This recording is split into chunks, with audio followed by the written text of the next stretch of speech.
इम्फाल यारिपोक लंबी असी मतम कुइना सेंबिदबा अमदे मिसी मिना तोइना थोकलबा फाउबा लंबी असी हन्ना यिंगसिनबिदबना मरम ओइरगा हौखिबा अहिंग नोंयाइदगी मतम कक्तबा बन हौखिबगा लोइनना महौसागी पुनसिदा चाउना अकाइबा पिख्रे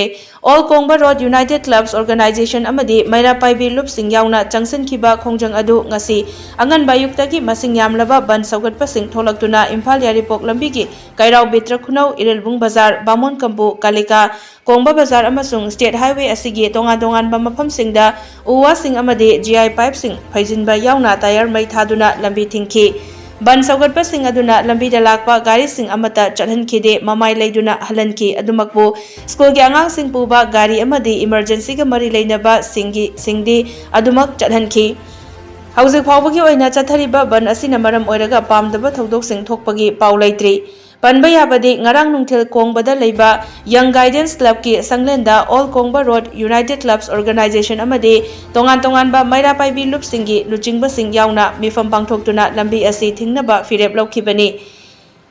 AKRUCO की कन्वेनर लेनिन हिरोमना हाइखिबदा इम्फाल यारिपोक लंबी असigi फिबम का हेना फत्तबा असigi मतंगदा मरी लेनबा सिंगदा कयारक हन्ना सेंबिनबा तक्सिनदुना लाखरे अदुमकबो लंबी असी ngasi फाउबा सेंबिदबदा नतना वाकत सिंग ताबीदना लेरकली हानसु अप्रैल 12 फाउबगी मनुंगदा लंबी असी सेंबिद्रबदे थिंगजिलगनी हाइनसु खंगनखिबा लैख्रबनी अदुबो मरी लेनबा डिपार्टमेंट अमदे लैंगाकना लंबी असी सेमगनी हाइबगी थाजबा अमता पिरक्तबना लंबी थिंगबगी खोंजंग असी चथबनी हाइखि।